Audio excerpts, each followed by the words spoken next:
بسم اللہ الرحمن الرحیم۔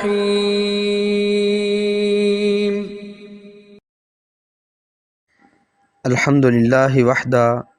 والصلاة والسلام علی من لا نبی بعدہ، اشہد ان لا الہ الا اللہ وحدہ لا شریک لہ واشہد ان محمدا عبدہ ورسولہ،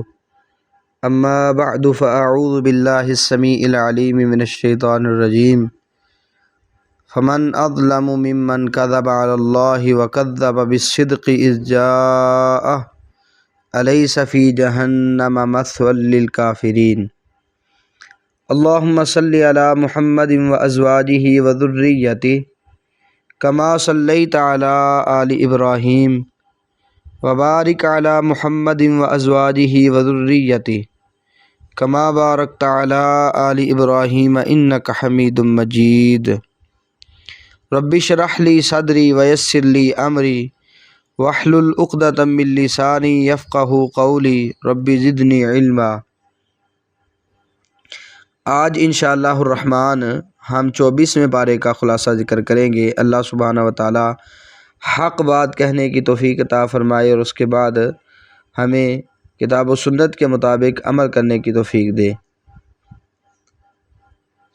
24ویں پارے کا آغاز فمن اظلم ممن کذب علی اللہ وکذب بالصدق اذ جاءہ ان الفاظ سے ہوا ہے، جس میں اللہ سبحانہ و تعالی نے یہ بتایا ہے کہ وہ شخص سب سے بڑا ظالم ہے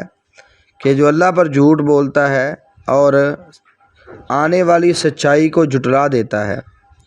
ایسے کافروں کے لیے جہنم ہی ٹھکانہ کافی ہے کہ جو اللہ رب العالمین کی تکذیب کرتے ہیں، اللہ رب العالمین کی نازل کردہ شریعت کی تکذیب کرتے ہیں، ایسے شخص سے یا ایسے اشخاص سے بڑھ کر کوئی ظالم نہیں ہو سکتے۔ اور ساتھ اس شخص کی بھی بات کر دی کہ جو اس کی تصدیق کرتا ہے اور سچائی پہ عمل کرتا ہے۔ فرمایا یہ لوگ متقی ہیں، قیامت والے دن اللہ رب العالمین ان کو نعمت عطا فرمائے گا، ان سے برائیاں ختم کر دے گا، ان کو ان کے بہتر اجر عطا فرمائے گا۔ اور ساتھ ساتھ یہ بھی بتا دیا الیس اللہ بکاف عبدہ، کیا اللہ تعالیٰ اپنے بندے کو کافی نہیں ہے؟ مطلب یہ ہے کہ انشاءاللہ ایسے افراد جو حق بات کہتے ہیں، اس پر عمل کرتے ہیں، اللہ رب العالمین دنیا میں بھی ان کو کافی ہوں گے، دنیاوی پریشانیوں سے بھی اللہ تعالیٰ ان کو نجات عطا فرمائیں گے۔ پھر فرمایا کہ جس کو اللہ تعالیٰ گمراہ کر دے اس کو کوئی ہدایت دینے والا نہیں ہے، اور جسے اللہ ہدایت دے اسے کوئی گمراہ کرنے والا نہیں ہے۔ یہ توفیق ساری اللہ دینے والا ہے، اس لیے اللہ رب العالمین سے اپنا ناطہ مضبوط ہونا چاہیے۔ پھر مشرکین مکہ سے ایک سوال کی بابت گفتگو فرمائی کہ آپ ان سے پوچھیں آسمانوں اور زمین کو پیدا کرنے والا کون ہے؟ لَيَقُولُنَّ اللَّهُ، یہ مشرکین مکہ، یہ کفار مکہ بھی کہیں گے آسمان کو پیدا کرنے والا اللہ ہے، زمین بنانے والا اللہ ہے۔ پھر ان سے یہ بھی پوچھ لیجئے کہ جنہیں تم اللہ کے علاوہ پکارتے ہو، جن سے اپنی التجائیں رکھتے ہو، اگر اللہ رب العالمین کوئی تکلیف پہنچانا چاہے، حل ہن کاشفات الضر، کیا کوئی تکلیف کو ہٹانے والا ہے؟ اگر اللہ تعالیٰ کی طرف سے کوئی آزمائش ہو تو دنیا کی کون سی ہستی ہے جو اس تکلیف کو دور کر سکے؟ اور ساتھ اگر اللہ رب العالمین کسی کو رحمت دینا چاہے، حل ہن ممسکات رحمتی، دنیا کی کوئی ہستی ہے جو اللہ کی رحمت کو روک سکے؟ قل حسبی اللہ علیہ یتوکل المتوکلون، کہہ دیجئے مجھے اللہ ہی کافی ہے، اور توکل کرنے والوں کو، بھروسہ کرنے والوں کو اللہ رب العالمین پر بھروسہ کرنا چاہیے۔ کیا آپ ان سے کہیے کہ آپ اپنی جگہوں پہ عمل کرو، میں بھی عمل کرنے والا ہوں، ان قریب تمہیں پتہ چل جائے گا کہ عذاب کس کے اوپر پہنچنے والا ہے اور کون انسان وہاں سرخرو ہونے والا ہے۔ جو آج دنیا میں ہدایت قبول کرے گا فلی نفسی، تو اسے ہدایت کا فائدہ ہوگا، ہدایت کا فائدہ اسے ہی ہے۔ ومن ضل فانما یضل علیہا، اور جو گمراہی کو اختیار کرتا ہے تو وہ اپنے ہی نفس پر بوجھ بڑھا رہا ہے۔ وما انت علیہم بوکیل، آپ ان پر کوئی نگران یا کارساز نہیں ہے۔ دوسرے رکوع کے اندر اللہ سبحانہ و تعالیٰ نے یہ بات ذکر فرمائی کہ اللہ رب العالمین آدمی کی جان موت کے وقت بھی قبض کرتا ہے اور نیند کے وقت بھی کرتا ہے۔ گویا نیند بھی ایک طرح کی موت ہے، مگر اس میں روح قبض ہونے کے باوجود جسم کے ساتھ اس کا ایک تعلق باقی رہتا ہے، جس سے نبض چلتی ہے، کھانا ہضم ہوتا ہے، سانس جاری رہتا ہے۔ اس تعلق کی پوری حقیقت ہم نہیں جانتے، کیونکہ روح کے معاملات کا علم صرف اللہ تعالیٰ کے پاس ہے، جیسا کہ ارشاد باری تعالیٰ ہے سورۃ بنی اسرائیل آیت نمبر 85 میں، وَيَسْأَلُونَكَ عَنِ الرُّوحِ، یہ آپ سے روح کے متعلق پوچھتے ہیں، قُلِ الرُّوحُ مِنْ أَمْرِ رَبِّي، کہہ دے روح میرے رب کے حکم سے ہے، وَمَا أُوتِيتُم مِّنَ الْعِلْمِ إِلَّا قَلِيلًا، اور تمہیں علم میں سے بہت تھوڑے کے سوا نہیں دیا گیا، مطلب بہت کم علم ہے تمہارے پاس۔ یہ ادنا سی مثال ہے جو پوری مثال نہیں ہے۔ بجلی کا ایک کرنٹ، اس کو اپنے مد نظر رکھیں، اس کا مرکز کسی جگہ ہوتا ہے مگر ہزاروں میل دور اس کا تعلق کسی اور چیز سے بھی ہوتا ہے، جیسے ریڈیو ہے، ٹیلی ویژن ہے، ریموٹ وغیرہ۔ اس سے عذاب قبر پر بھی روشنی پڑتی ہے کہ موت کے بعد روح قبض ہونے کے باوجود اس کا جسم کے ساتھ اللہ کے حکم سے کوئی ایسا تعلق رہتا ہے کہ اس پر قبر میں عذاب و ثواب کا سلسلہ بھی جاری رہتا ہے۔ انسان اپنے ناقص علم کی وجہ سے اسے سمجھ نہیں پاتا، اس لیے بعض لوگوں نے عذاب قبر کا ہی انکار کر دیا، حالانکہ قرآن و حدیث میں اس کے صاف دلائل موجود ہیں، اور مومن کا کام یہ ہے اللہ اور اس کے رسول صلی اللہ علیہ وسلم کی ہر بات ہر حال میں مانے، خواہ اس کی کیفیت اسے بتائی جائے یا نہ بتائی جائے۔ تو نیند کی حالت میں جان قبض ہونے کی وجہ سے رسول اللہ صلی اللہ علیہ وسلم نے اس پر موت کا لفظ استعمال فرمایا ہے، اگرچہ یہ بڑی اور آخری موت سے پہلے موت کی ایک قسم ہے جو زندگی میں آدمی پر بار بار آتی ہے اور جاتی ہے، جیسا کہ سورۃ انعام آیت نمبر 60 میں ہے،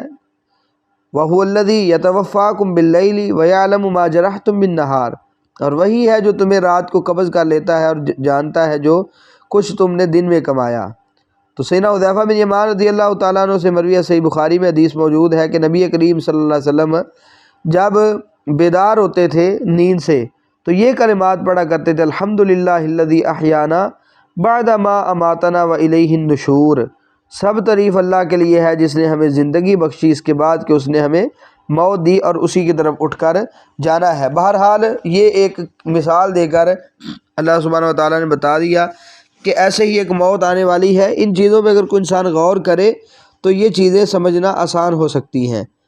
پھر اللہ رب العالمین نے مشرکین کے حوالے سے بتایا کہ ان کو توحید سے اس قدر چڑ ہے، اذا ذکر اللہ وحدہ اشمئزت قلوب الذین لا یؤمنون بالآخرہ، جب ان کے سامنے اکیلے اللہ کا نام لیا جائے تو ان کے دل تنگ ہوتے ہیں، ان کے دل پریشان ہو جاتے ہیں، لیکن اگر اوروں کو بھی اللہ کے ساتھ ملا دیا جائے پھر خوش ہو جاتے ہیں، جی ہماری بھی سنی گئی ہے۔ سورۃ الاسراء آیت نمبر 46 میں بھی یہ بات گزری تھی، وَإِذَا ذَكَرْتَ رَبَّكَ فِي الْقُرْآنِ وَحْدَهُ وَلَّوْا عَلَىٰ أَدْبَارِهِمْ نُفُورًا، اور جب تو قرآن میں اپنے رب کا اکیلے اسی کا ذکر کرتا ہے تو وہ بھدکتے ہوئے اپنی پیٹھوں پر پھر جاتے ہیں۔ یعنی جو مشرکین ہیں ان کو توحید سے چڑ ہے، وہ کہتے ہیں کہ صرف اللہ کو کیوں آپ بلا رہے ہیں۔ اس میں اللہ سبحانہ و تعالیٰ نے اپنی توحید کا ذکر کیا ہے اور یہ بتایا ہے کہ جو مشرکین ہیں قیامت والے دن اگر ان کے لیے ممکن ہو، جنہوں نے ظلم کیا ہے، زیادتی کرتے رہے، ساری زمین کے بھراؤ کے مطابق بھی وہ چیزیں خرچ کر کے فدیے میں دے کر کسی نہ کسی صورت میں عذاب سے بچنے کے لیے یعنی کوئی ممکن ہو سکے، تو کہا اگر ان کے پاس زمین کے بھراؤ کے مطابق بھی اشیاء موجود ہوں تو وہ ساری کی ساری چیزیں خرچ کر دیں گے صرف عذاب سے بچنے کے لیے، لیکن قیامت والے دن ان کو اس سے چھٹکارا کوئی نہیں ہوگا، اس عذاب سے یہ چیز نہیں بچا سکے گی انہیں۔ اس لیے کرنے کا کام یہ ہے کہ اللہ رب العالمین کی توحید کو مان لیا جائے اور شرک سے توبہ کی جائے۔ اسی طرح اللہ سبحانہ و تعالیٰ نے تیسرے رکوع کے اندر توبہ کی دعوت دی کہ مشرکین اگرچہ شرک کرتے رہے،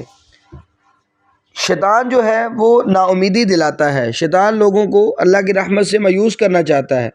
لیکن اللہ رب العالمین اپنے بندوں کو مایوس نہیں کرتا۔ وہ کہتا ہے غلطی ہوئی ہے، شرک کرتے رہے تو کیا ہوا، معافی مانگ لو مجھ سے، میں معاف کر دوں گا۔ یہ جو تیسرے پارے کی پہلی آیت ہے، قل یا عبادی الذین اسرفوا علی انفسہم لا تقنطوا من رحمت اللہ، کہ نبی آپ کہہ دیں اے میرے وہ بندو کہ جنہوں نے اپنے نفسوں پر حد سے زیادہ گناہ کیے اور اسراف کیا ہے۔ لا تقنطوا من رحمت اللہ، تم نے بھی اللہ کی رحمت سے نا امید نہیں ہونا۔ ان اللہ یغفر الذنوب جمیعا، یقیناً اللہ تعالیٰ تمام گناہ معاف کرتا ہے۔ انہ هو الغفور الرحیم، اور بے شک وہ بخشنے والا رحم کرنے والا ہے۔ سیدنا عبداللہ ابن عباس رضی اللہ تعالیٰ عنہما بیان کرتے، صحیح بخاری کی حدیث ہے کہ مشرکین مکہ کچھ آئے نبی مکرم صلی اللہ علیہ وسلم کے پاس اور کہا کہ ہم نے چوریاں کی تھی اور انتہائی زیادہ شرک کرتے رہے، بہت زیادہ شرک کیا ہے۔ اب جس دین کی طرف آپ بلا رہے ہیں یہ اچھا محسوس ہوتا ہے، لیکن یہ بتائیں کہ جو ہمارے سے غلطیاں ہوئی ہیں، جو گناہ ہوئے ہیں، ان کا کیا بنے گا؟ کوئی کفارے کی صورت ہے؟ تو اس وقت اللہ تعالیٰ نے یہ آیات اتاری، اے میرے بندو، اسراف تم نے کر لیا لیکن اس کے باوجود لا تقنطوا من رحمت اللہ، اللہ کی رحمت سے نا امید نہیں ہونا، کیونکہ اللہ تعالیٰ ہر قسم کے گناہ معاف کر سکتا ہے۔ دنیا میں کوئی بھی گناہ کرے، سارے گناہ رب معاف کر سکتا ہے۔ اللہ رب العالمین نے ایک اور جگہ پہ فرمایا نبی عبادی انی انا الغفور الرحیم، میرے بندوں کو بتا دیں کہ میں بخشنے والا ہوں، رحم کرنے والا ہوں۔ تو اب بخشش کی یہ بات سنا کے اللہ سبحانہ وتعالیٰ نے لوگوں کو ایک امید دلائی ہے کہ اگر تم درست ہو جاؤ، سیدھے راستے پہ چل پڑو، تو سابقہ گناہوں کو اللہ تعالیٰ معاف کر دے گا۔ پھر اگر اتباع نہ کی تو یاد رکھنا قیامت والے دن حسرت ہوگی، انسان ندامت اختیار کرے گا اور شرمندگی اٹھائے گا، اور پھر وہاں کہے گا کاش میرے لیے چھٹکارے کی کوئی صورت ہو، میں بچ سکوں، میں درست ہو جاؤں، اور یہ سارے کام جو میرے اندر موجود تھے، اللہ کو جھٹلانا، تکبر کرنا، کفر کرنا، تو یہ ساری چیزیں میں چھوڑ دوں گا۔ لیکن کیا فرمایا؟ قیامت والے دن ایسے لوگ جو ہیں ان کے چہرے سیاہ ہو جائیں گے، جہنم کا ایندھن بننے والے ہیں، ٹھکانہ ان کا جہنم ہوگا، کیونکہ دنیا میں اگر انہوں نے یہ بدعمالیاں نہ ترک کی تو اللہ رب العالمین کے نافرمان ٹھہریں گے، اور ایسی صورت میں قیامت والے دن جہنم کے ایندھن بننے والے ہیں۔ اور ساتھ متقین کے حوالے سے بھی بتا دیا، اللہ رب العالمین متقین کو بچا لے گا، انہیں کوئی تکلیف نہیں پہنچے گی، نہ ہی غمگین ہوں گے۔ پھر اللہ رب العالمین نے اپنے خالق کل ہونے کا ذکر کیا ہے کہ اللہ رب العالمین ہر چیز کا خالق ہے اور ہر چیز کا وہی نگران ہے، اب اس کا کفر نہیں کرنا۔ چوتھے رکوع کے اندر اللہ سبحانہ وتعالیٰ نے شرک کی نحوست کو ذکر کیا ہے کہ اگر شرک کرے گا بندہ تو فرمایا لئن اشرکت لیحبطن عملک، یہ کس کی طرف وحی ہے؟ فرمایا وَلَقَدْ أُوحِیَ إِلَیْکَ وَإِلَى الَّذِینَ مِن قَبْلِکَ، اے پیغمبر ہم نے آپ کی طرف بھی وحی کی ہے اور آپ سے پہلے بھی انبیاء کی طرف وحی کی، لئن اشرکت، اگر آپ نے بھی شرک کیا، لیحبطن عملک، تو آپ کے عمل برباد ہو جائیں گے، وَلَتَکُونَنَّ مِنَ الْخَاسِرِینَ، اور آپ خسارہ اٹھانے والوں میں سے ہو جائیں گے۔ حالانکہ نبی شرک نہیں کرتا، لیکن کس قدر بھیانک یہ جرم ہے کہ اللہ تعالیٰ اپنے نبی کو یہ خطاب کر کے امت کو یہ درس دے رہا ہے کہ اگر آپ کے اندر شرک آ جائے، نبی مکرم صلی اللہ علیہ وسلم بھی نعوذ باللہ اگر شرک کر لیں تو پھر ان کے بھی اعمال برباد ہو جائیں، تو عام انسان کیا ہے؟ تو یہ چیز شرک کی جو ہے نا نحوست کو سمجھنے کے لیے کافی ہے۔ پھر اس کے ساتھ ساتھ قیامت کا پرہیبت منظر ذکر کر دیا کہ قیامت والے دن زمین اللہ تعالیٰ کی مٹھی میں آ جائے گی، آسمان کو لپیٹ کے اللہ تعالیٰ دائیں ہاتھ میں لے لے گا، یہ سارا کچھ پھر سور پھونکا جائے گا، لوگ بے ہوش ہو جائیں گے، ختم ہو جائیں گے، پھر اللہ سبحانہ وتعالیٰ کی طرف سے فرشتہ سور پھونکے گا، پھر سارے کھڑے ہوں گے، اور قیامت والے دن یہ زمین جو ہے اللہ رب العالمین کے نور سے روشن ہو جائے گی، پھر کتاب کو رکھا جائے گا، اعمال نامے رکھے جائیں گے، اور نبیوں کو لایا جائے گا، گواہوں کو پیش کیا جائے گا، پھر ہر ایک کو برابر برابر یعنی تفصیل کے ساتھ یا اللہ رب العالمین کی رحمت سے جیسے بھی ممکن ہوا تمام لوگوں میں فیصلہ ہو جائے گا، کسی پر کوئی زیادتی نہیں کی جائے گی۔ پانچویں رکوع کے اندر اللہ سبحانہ وتعالیٰ نے پھر ان گروہوں کا ذکر کیا کہ دو قسم کے گروہ آئیں گے، کچھ لوگ ہیں جو جہنم کی طرف آئیں گے، دروازے کھلیں گے، اور ان کے خازن جہنم کے جو دروغے ہیں وہ پوچھیں گے کیا تمہارے پاس رسول نہیں آئے تھے جو تمہیں اللہ کی آیات پڑھ کے بتاتے ہوں، تمہیں ڈراتے ہوں؟ انہوں نے کہا جی کیوں نہیں، آتے تو رہے، لیکن ہوا یہ کہ ہم کافر بن گئے، ہمارے اوپر کلمہ جو ہے عذاب وہ ثابت ہو چکا، ہم نہیں مان سکے، تو ایسے لوگوں کو جہنم کی طرف دھکیل دیا جائے گا۔ دوسری طرف متقی آئیں گے، جنتی لوگ آئیں گے، اللہ رب العالمین کی طرف سے ان کا استقبال کیا جائے گا، اور خازن جنت جو ہیں، جنت کے جو دربان ہیں، ان کو دیکھتے ہی کہیں گے سلام علیکم، طِبْتُمْ فَادْخُلُوهَا خالدین، تم پر سلامتی ہو، تم بہت اچھے لوگ ہو، اب تم جنت میں داخل ہو جاؤ۔ تو پھر وہ داخل ہو کر اللہ کی تعریف کریں گے، اللہ کی حمد بیان کریں گے، اور ساتھ بتایا قیامت والے دن اللہ کے فرشتے جو ہیں عرش عظیم کو جو گھیرنے والے ہیں وہ بھی رب کی تسبیح بیان کرتے ہوں گے۔ یہ سارے کے سارے معاملات اللہ سبحانہ وتعالیٰ نے ذکر کر دیے۔ چھٹے رکوع میں سورۃ مومنین کا آغاز ہوا۔ شروع میں اللہ تعالیٰ نے اپنے اوصاف ذکر کیے کہ اللہ تعالیٰ ایک تو عزیز ہے، غلبے والا ہے، ہر چیز جاننے والا ہے،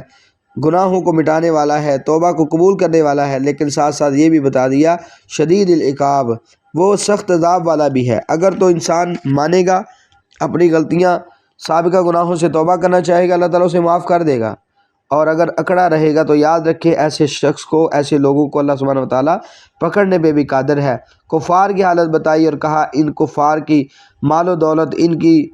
جو توانائیاں ہیں، ان کی بھاگ دوڑ، ان کو دیکھ کر آپ نے بالکل بھی دھوکے میں نہیں آنا، یہ تو تھوڑا سا وقت ہے۔ پہلے لوگ بھی تھے جنہوں نے انبیاء کو جھٹلایا، ان کے بارے میں سازشیں کرتے رہے، لیکن ایسے لوگوں کا دیکھے کیا انجام ہوا۔ میں نے ان کو جب سزا دی تو میری سزا انتہائی سخت تھی۔ پھر اللہ تعالیٰ نے عرش کو اٹھانے والے فرشتوں کی بات کی اور کہا جو اس کے ارد گرد بھی ہیں، وہ رب کی تسبیح بیان کرتے ہیں، اس پر ایمان رکھتے ہیں، اور ساتھ ساتھ وَيَسْتَغْفِرُونَ لِلَّذِينَ آمَنُوا، وہ فرشتے ایمان والوں کے لیے اللہ سے بخشش مانگتے ہیں اور کہتے ہیں اللہ تو تیرا ہر چیز پر علم وسیع ہے، تیری رحمت ہر چیز سے وسیع ہے۔ اب تو اسے دعا کرتے ہیں فَاغْفِرْ لِلَّذِينَ تَابُوا، اللہ جو رجوع کرنے والے ہیں ان کو معاف کر دے، وَاتَّبَعُوا سَبِيلَكَ، اللہ جو تیرے دین پہ چلنے والے، تیرے رستے کو اختیار کرنے والے ہیں ان کو بھی بخش دے، وَقِهِمْ عَذَابَ الْجَحِيمِ، اللہ ایسے لوگوں کو جہنم سے بچا لے، اللہ ان کو جنت کا ٹھکانہ دے دے، اللہ ان کو عذاب سے، سیئات سے بچا لے، کیونکہ جس پر تو نے آج یہ احسان کر دیا، اسے سیئات سے بچا لیا، اسے جنت دے دی، اس پر تیری رحمت ہے اور یہ بہت بڑی کامیابی ہے۔ 7ویں رکوع کے اندر کفار کے حوالے سے بتا دیا قیامت والے دن یہ افسوس کریں گے اور کوئی نہ کوئی صورت ڈھونڈنا چاہیں گے، اپنے گناہوں کا اعتراف کریں گے اور ساتھ کہیں گے فَهَلْ إِلَىٰ خُرُوجٍ مِّن سَبِيلٍ، کوئی بچنے کا راستہ ہے، کوئی آج ہم بچ جائیں کسی طریقے سے۔ لیکن اللہ سبحانہ وتعالیٰ نے اس رکوع میں بتا دیا قیامت والے دن آئیں گے، سارے لوگ اللہ کے سامنے ہوں گے، اللہ پر کوئی چیز مخفی نہیں ہوگی، اور اس وقت کہا جائے گا لمن الملک اليوم، بتاؤ آج کے دن بادشاہت کس کی ہے، للہ الواحد القہار، اللہ تعالیٰ دنیا کے متکبرین کو اکٹھا کرے گا، یہ دنیا کے جابر لوگوں کو اکٹھا کرے گا اور ان کو ذلیل و خوار کر دے گا، اور اس وقت پوچھے گا بتاؤ دنیا میں تم بڑے بنتے رہے، آج بادشاہت کس کی ہے، تو یہ سارے ہی پکاریں گے، اور اللہ تعالیٰ کا بھی اعلان ہے للہ الواحد القہار، آج ایک اللہ کے لیے ہی ساری بادشاہت ہے اور وہ زبردست ہے۔ پھر اللہ سبحانہ وتعالیٰ ہر بندے کو اس کا اعمال کے حساب سے عذاب یا جو ہے جزا عطا کرے گا۔ پھر اللہ تعالیٰ نے یہ بتا دیا، یاد رکھو کوئی یہ نہ سمجھے کہ اللہ تعالیٰ سے کوئی چیز مخفی ہے یا اللہ تعالیٰ جانتا نہیں، یعلم خائنۃ الاعین، یہ آنکھوں کی خیانت بھی اللہ تعالیٰ جانتا ہے، وما تخفی الصدور، سینوں میں کیا چھپا ہے یہ بھی اللہ تعالیٰ جانتا ہے، اس لیے توبہ کی ضرورت ہے، رجوع اللہ کی ضرورت ہے۔ 8ویں رکوع کے اندر اللہ رب العالمین نے غور و خوض کی دعوت دی ہے کہ اللہ رب العالمین کی پیدا کردہ چیزوں کی طرف دیکھیں اور ان بستیوں کی طرف غور کریں جو مضبوط جسموں والی بھی تھی اور مضبوط مکانات والی بھی تھی، بڑی بہادر بستیاں اور افراد تھے، لیکن ان کے ساتھ کیا ہوا جب اللہ کا عذاب آیا، وما کان لہم من اللہ من واق، تو کوئی بھی بچانے والا انہیں نہیں ملا۔ پھر اللہ تعالیٰ نے فرعون، حامان، قارون، ان اللہ کے دشمنوں کا، اپنے دشمنوں کا ذکر کیا کہ انہوں نے موسیٰ علیہ السلام کو جھٹلا دیا تھا، جب حق بات لے کے آئے تو انہوں نے سازشیں شروع کر دی، ان کے بچوں کو قتل کر دو، عورتوں کو زندہ رکھو، تو کہا یہ تو گھاٹے کا سودا اور گھاٹے کی چالیں ہیں۔ فرعون نے کہا تھا مجھے آپ چھوڑو، میں موسیٰ کو قتل کر دوں، وَلْيَدْعُ رَبَّهُ، اپنے رب کو بلا لے، انی اخاف ان یبدل دینکم او ان یظہر فی الارض الفساد، مجھے یہ ڈر ہے کہیں دین نہ بدل دے، لوگوں کے اندر یہ دینی روح نہ پھونک دے اور لوگوں کے اندر فساد کو نہ پھیلا دے۔ یہ فرعون کی کاوش تھی، کتنا وہ جابر اور کتنا ظالم ٹھہرا کہ کہتا ہے یہ اپنے رب کو بلا لے۔ دیکھیں اللہ تعالیٰ کا بھی کتنا حوصلہ ہے، اللہ رب العالمین کتنی برداشت کرنے والا ہے کہ اس پکار کے باوجود اللہ تعالیٰ نے اس کو ایک وقت تک مہلت دے دی۔ موسیٰ علیہ السلام نے اس کی بات سن کے کہا کہ میں یہ پناہ مانگتا ہوں اس کی چالوں سے، ہر متکبر کی چال سے جو حساب کے دن پر ایمان نہیں رکھتا۔ 9ویں رکوع کے اندر اللہ رب العالمین نے آل فرعون کے ایک مومن کا ذکر کیا جس نے ان سے کہا تھا تم ایسے آدمی کو قتل کرنا چاہتے ہو جو کہتا ہے میرا رب اللہ ہے، اور اس کے بعد واضح دلائل بھی ہیں، لیکن اگر جھوٹا ہے تو جھوٹ کا نقصان اسی پر ہے، لیکن اگر وہ سچا ہے تو تمہیں وہ بعض چیزیں بھگتنی پڑیں گی جس کا وہ وعدہ دلاتا ہے۔ تو اس نے اپنی قوم کو یہ بہرحال سمجھایا اور کہا تم پہلی بستیوں کی طرف غور کر لو، قوم نوح کو دیکھ لو، قوم عاد کو دیکھو، ثمود کو دیکھو، ان کے بعد ہلاک ہونے والی بستیوں کو دیکھو۔ یاد رکھو وَمَا اللَّهُ يُرِيدُ ظُلْمًا لِلْعِبَادِ، اللہ بندوں پہ ظلم کرنا نہیں چاہتا، ان کی جو ہیں نافرمانیاں بہت زیادہ ہیں۔ تو اس دن سے بھی ڈر جو قیامت کا دن ہے، اس دن ایمان کے علاوہ کوئی چیز فائدہ نہیں دے گی۔ لیکن فرعون اور اس کے ساتھیوں کی جو سازشیں تھیں اور ان کی جو نافرمانیاں تھیں وہ بڑھتی ہی چلی گئیں۔ آخرکار انہوں نے انبیاء کو جھٹلایا، خصوصاً یہاں یوسف علیہ السلام کی جھٹلانے کا بھی ذکر کیا کہ یوسف علیہ السلام کو بھی لوگوں نے جھٹلایا، لیکن جب وہ بھی ہلاک ہوئے، یعنی وہ بھی دنیا سے چلے گئے، جب وہ بھی اس دنیا سے رخصت ہوئے تو لوگوں نے یہ کہنا شروع کر دیا کہ اللہ تعالیٰ اب کوئی رسول نہیں بھیجے گا۔ بہرحال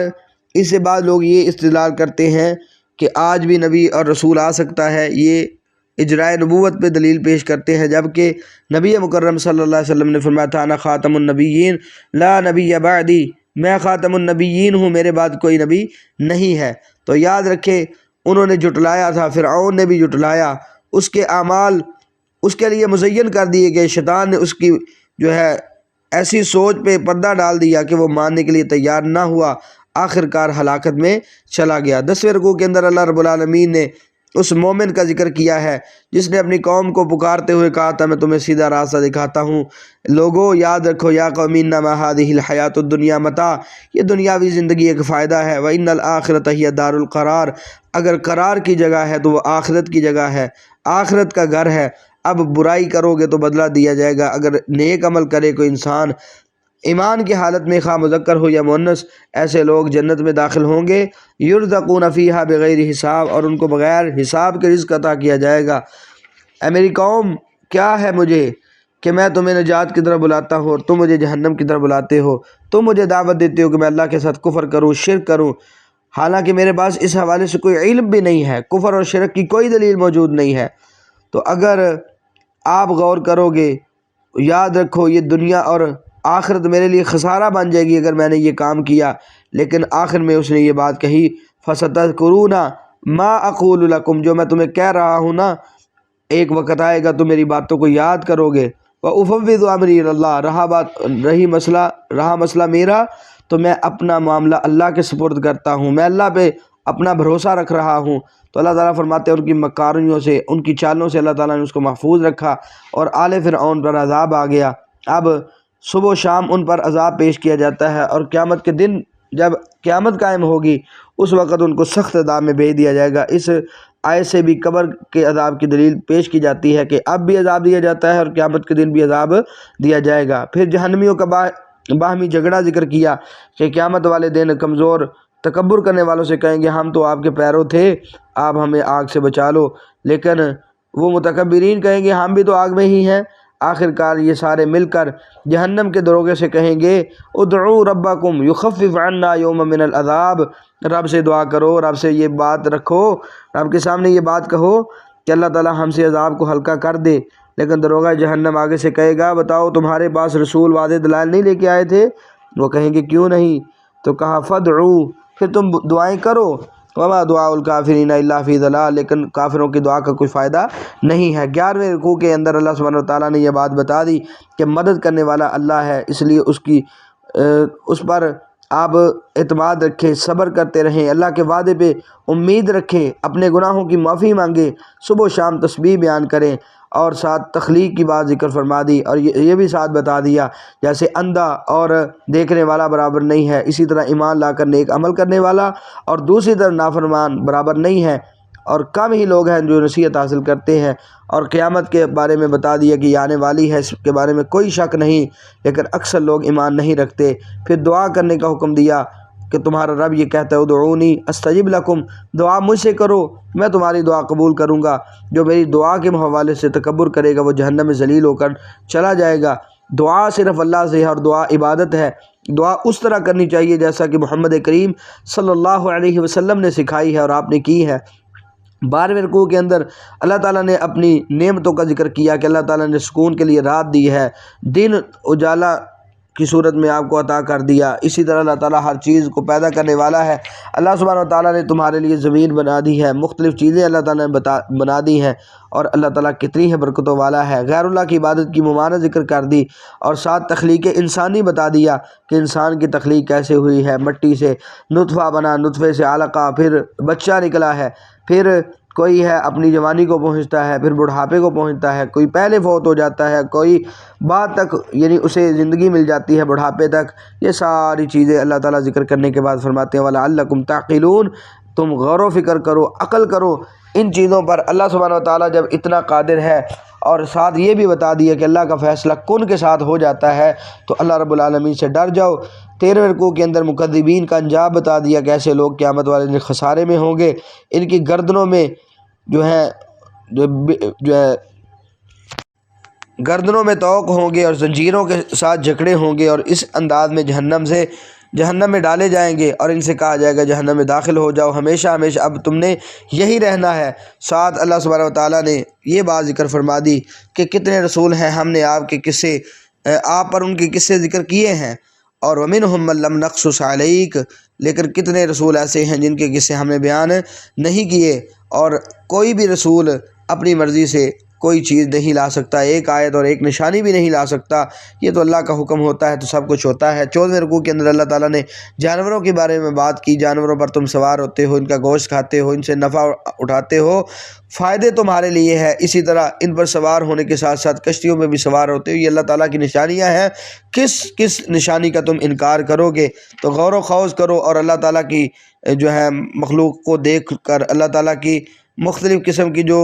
نشانیاں ہیں ان پر غور کر کے ایمان کی طرف بڑھو، وگرنہ یاد رکھو جو متکبرین ہیں وہ حق بات کو سننے والے نہیں ہیں۔ قیامت والے دن ان کو عذاب میں ڈال دیا جائے گا۔ جب وہ عذاب دیکھیں گے تو پھر یہ کہیں گے آمنا باللہ وحدہ وکفرنا بما کنا بہ مشرکین، ہم اللہ پر ایمان اکیلے پر ایمان لائے ہیں اور غیر اللہ کی ہم نفی کرتے ہیں، ان کا انکار کرتے ہیں۔ لیکن اللہ تعالیٰ نے فرمایا فلم یکو ینفعہم ایمانہم لما رأوا بأسنا، جب ہمارے عذاب کو دیکھ لیتے ہیں تو پھر کسی قسم کا ایمان کا فائدہ نہیں ہوتا۔ بہرحال یہ اسلام ایمان کا فائدہ موت سے پہلے ہے۔ اگر انسان موت کے اثار اور عذاب کے آنے سے پہلے توبہ کرے تو اللہ تعالیٰ اس کی توبہ قبول کر لیتے ہیں۔ 15ویں رکوع کے اندر اللہ سبحانہ و تعالیٰ نے قرآن حکیم کے حوالے سے بتایا ہے، بشیر اور نذیر ہونے کے حوالے سے بتایا ہے، کہا لوگ یہ اپنے دلوں کو پردے میں ڈالے ہوئے ہیں اور وہ سمجھنا ہی نہیں چاہتے، کانوں پہ بوجھ ڈال دیا ہے، تو یہ اگر نہیں مانتے تو آپ عمل کریں۔ پھر اللہ سبحانہ و تعالیٰ نے بتا دیا کہ نبی آپ ان لوگوں سے کہہ دیجئے میں بھی بشر ہوں تم جیسا، یوحا الیہ، میری طرف وحی کی جاتی ہے کہ تمہارا الہ اکیلا الہ ہے، اس کی طرف مستقیم ہو جاؤ، اس سے استغفار کرو، اور یاد رکھو مشرکین کے لیے تباہیاں ہیں جو زکوٰۃ بھی نہیں دیتے، آخر پر ایمان بھی نہیں رکھتے بلکہ کفر کرتے ہیں۔ اور ساتھ ساتھ بتا دیا ایمان لا کر نیک عمل کرنے والوں کے لیے بغیر حساب کے اللہ تعالیٰ نے اجر تیار کیا ہے۔ پھر اللہ تعالیٰ نے 16ویں رکوع کے اندر زمین اور پہاڑ اور مختلف چیزوں کی تخلیق کا ذکر کیا، آسمانوں کی تخلیق کا ذکر کیا، اور ساتھ بتا دیا اگر ساری نشانیاں دیکھنے کے باوجود اگر یہ اعراض کرتے ہیں، بات نہیں مانتے، تو ان کو یہ آپ کہو میں تمہیں ڈراتا ہوں عاد اور سمود کی کڑک سے، جیسے ان پر عذاب آیا تھا تم پر بھی آ سکتا ہے۔ قوم عاد تھی، تکبر کرنے والی تھی، اور اس نے یہ دعویٰ کر رکھا تھا من اشد منا قوہ، ہم سے بھی کوئی قوت میں بڑھ کر ہے، تو اللہ تعالیٰ نے فرمایا ولم یروا ان اللہ الذی خلقہم هو اشد منہم قوہ، انہوں نے اس چیز کو نہیں دیکھا کہ جس رب نے ان کو اتنا مضبوط بنایا ہے وہ ان سے بھی زیادہ قوت والا ہے، لیکن وہ انکار کرتے رہے۔ اللہ تعالیٰ نے ایسے لوگوں پہ عذاب بھیج دیا۔ پھر قوم سمود کا ذکر کیا کہ ان کو بھی اللہ تعالیٰ نے رہنمائی تو کی، لیکن انہوں نے ہدایت کے باوجود اندھا رہنا اور ہدایت کو نہ قبول کرنا پسند کیا، تو ایسے لوگوں پر بھی عذاب آیا وَنَجَّيْنَا الَّذِينَ آمَنُوا وَكَانُوا يَتَّقُونَ، اور کہا جو ایمان لا کر تقوی اختیار کرنے والے تھے ہم نے ان کو نجات عطا کر دی۔ 17 نمبر رکوع میں اللہ سبحانہ وتعالیٰ نے اپنے دشمنوں کا ذکر کیا کہ جب وہ قیامت والے آئیں گے تو ان کے خلاف ان کے کان بول کر گواہی دیں گے، ان کی آنکھیں بول کر ان کے خلاف گواہی دیں گی۔ وَجُلُودُهُمْ بِمَا كَانُوا يَعْمَلُونَ، ان کی چمڑیاں بولیں گی، جسم کا ایک ایک عضو بولے گا اور ان کے خلاف بولے گا، ان کے خلاف گواہی دے گا، اور یہ اپنے جسموں سے بولیں گے لِمَا شَهِدتُمْ عَلَيْنَا، تم ہمارے خلاف یہ گواہیاں کیوں دے رہے ہو؟ تو جواب میں یہ اعضاء بولیں گے، ہاتھ بولے گا، یہ کان بولیں گے اور یہ آنکھیں بولیں گی، مختلف اعضاء بول کے کہیں گے انطقنا اللہ الذی انطق کل شیء، ہمیں اس رب نے بلوایا ہے جو ہر چیز کو قوت گویائی دے سکتا ہے۔ تو بہرحال یہ ساری کی ساری چیز مد نظر رکھنے کے باوجود اگر کوئی نہیں سمجھتا تو یہ اس کا گمان، یہ اس کی سوچ اس کو قیامت والے دن ختم کروا دے گی، خسارے میں ڈلوا دے گی۔ اس لیے آج اپنے عمل پہ غور کر لیں تو اس سے ہمیں قیامت کے دن فائدہ ہو سکتا ہے۔ 18 نمبر رکوع میں اللہ سبحانہ وتعالیٰ نے کفار کے حوالے سے بتایا، یہ کافر کہتے ہیں قرآن کو نہ سنو، اس میں شور و غل کرو تاکہ تم غلبہ پا سکو، لیکن کہا ایسے کافروں کو ہم جہنم کا ایندھن بنانے والے ہیں۔ قیامت والے دن یہ کہیں گے کہ جنہوں نے ہمیں گمراہ کیا اللہ تعالیٰ ہمیں وہ دکھا، ہم ان کو ذلیل کریں گے، اپنے قدموں تلے رون دیں گے، لیکن اللہ تعالیٰ نے ان کی یہ بات بتانے کے باوجود کہا کہ ایسے لوگوں کے لیے جہنم کا ٹھکانہ ہے۔ ان کو ان باتوں کا اس وقت فائدہ نہیں ہے، فائدہ کس کو ہے؟ ان الذین قالوا ربنا اللہ ثم استقاموا،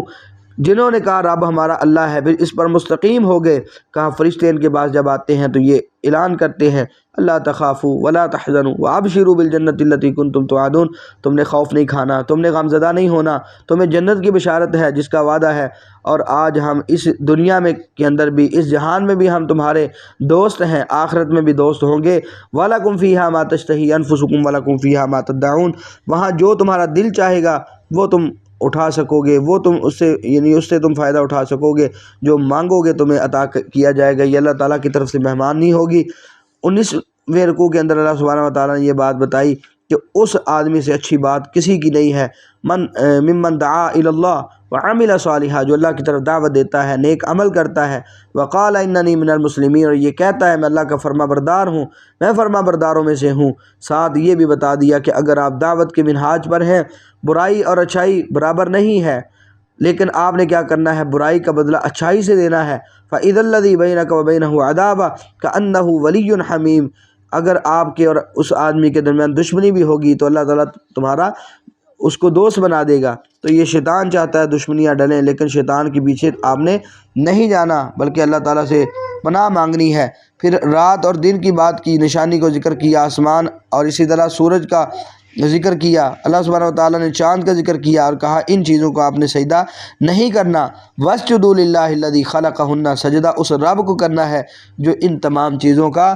خالق ہے۔ لیکن اگر کوئی تکبر کرتا ہے تو یاد رکھو اللہ تعالیٰ کو لوگوں کے سجدوں کی ضرورت نہیں ہے، کیونکہ رات اور دن اللہ سبحانہ وتعالیٰ کے پاس رہنے والے فرشتے اللہ کی تسبیح بیان کرتے ہیں اور وہ تھکتے نہیں ہیں۔ پھر زمین کو بطور مثال ذکر کیا اور قرآن کی حفاظت کی بات کی کہ اس کے دائیں بائیں کسی بھی جانب سے،